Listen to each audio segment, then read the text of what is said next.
Today I've got exciting news for the cruisers out there who enjoy drinking Dr. Pepper when they're on a cruise ship. We will also be talking about going when you can go. I've got news in about a canceled voyage that I think would have been the trip of a lifetime.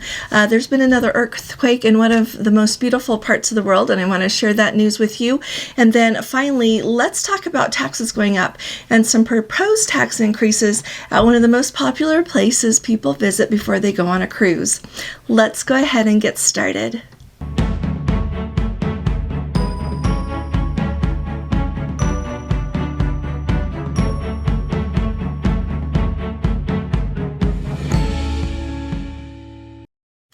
Hi there, this is Allison with Let's Go Travel Tips.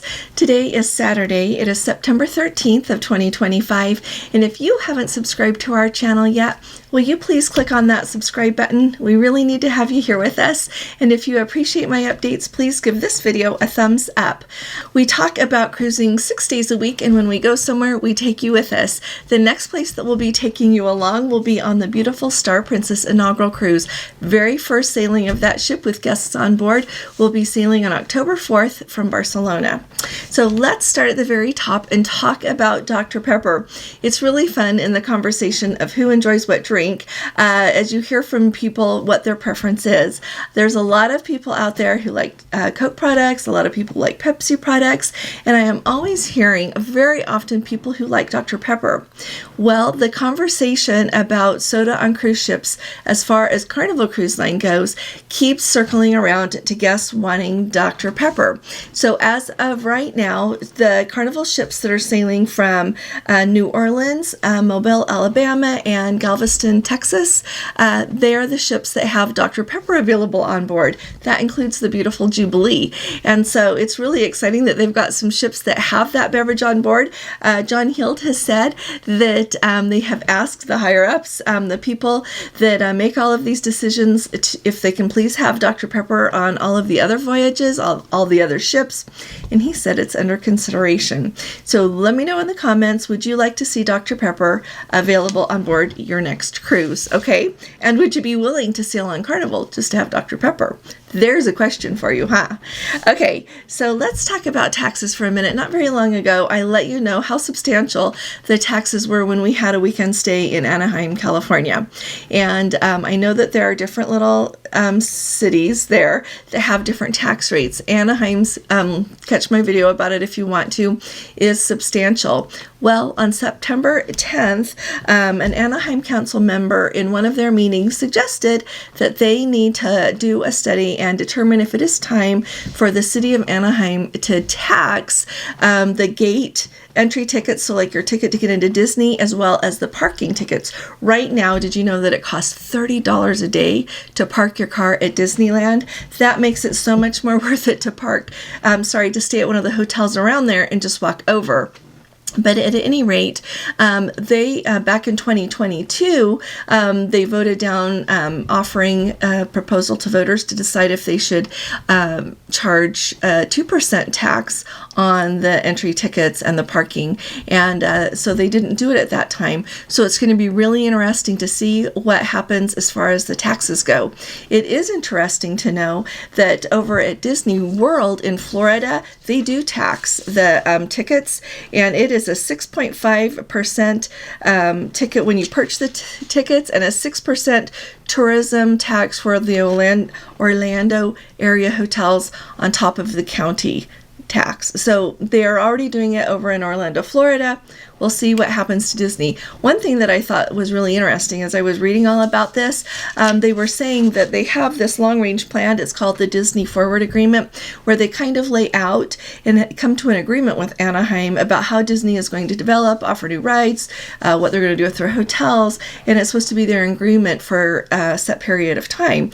And a tax levy against the tickets and the parking are not included, so we'll see what happens next. But let me know, when you are sailing out of Florida, Do you go to Disney World first, if you, especially if you don't live there? If you have to fly in, do you sometimes go to Orlando and enjoy Disney before or after your cruise? Let me know. And the same for California. It's really handy to go to Disneyland there and then come down to Long Beach or San Pedro to catch a cruise ship. So let me know if you do that, would you? Okay, next up, let's talk about an earthquake. A while ago, I told you about the Kamchatka Peninsula there in Russia. If you haven't looked it up on like YouTube to see the videos about it yet, you should look at it. It is like truly like Yellowstone on steroids. It is magnificent. It is so beautiful, and it is so active. They just on September 10th they had a 5.3 earthquake. You might remember back that I told you on July 30th they had an 8.8 magnitude earthquake. They think these are aftershocks. They keep having significant aftershocks, but that 8.8 earthquake, just to give you a little bit of perspective, was the largest earthquake worldwide since the one that they had in 2011 that they called a Tohoku, Tohoku earthquake. So this kind of, they always put out the tsunami warnings and everything to go with it.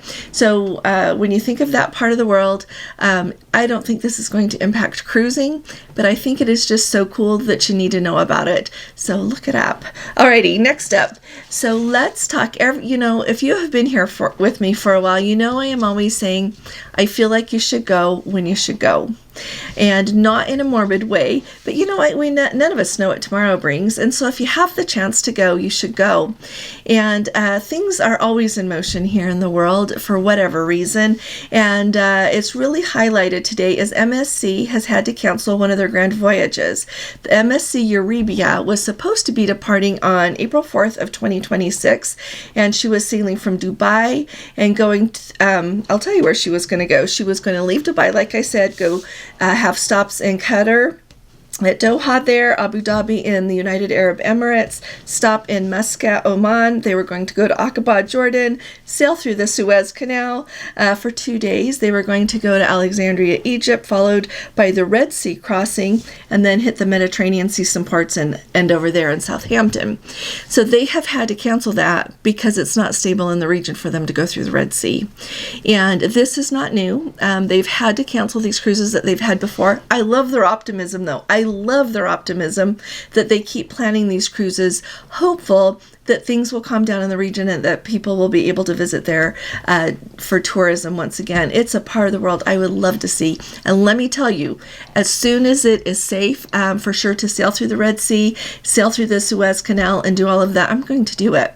Because if there's a window of time, I'm going to go do it. And so just wanted to let you know, this has been canceled. So not only, well, let me tell you what MSC is doing really quickly. If you're booked on that cruise, you can either have a refund, or you can choose another cruise, anything that MSC offers, and move your money over to that, or else you can also transfer to another grand voyage, as well as any of the other voyages. I kind of lumped that together on the website. You just have to decide if you're booked on that cruise or canceling. You just have to decide by December 30th this year what you're going to do about it. So I think that's great, and it brings me to the discussion of when things are okay to go somewhere and you really want to go and you can go. You should go.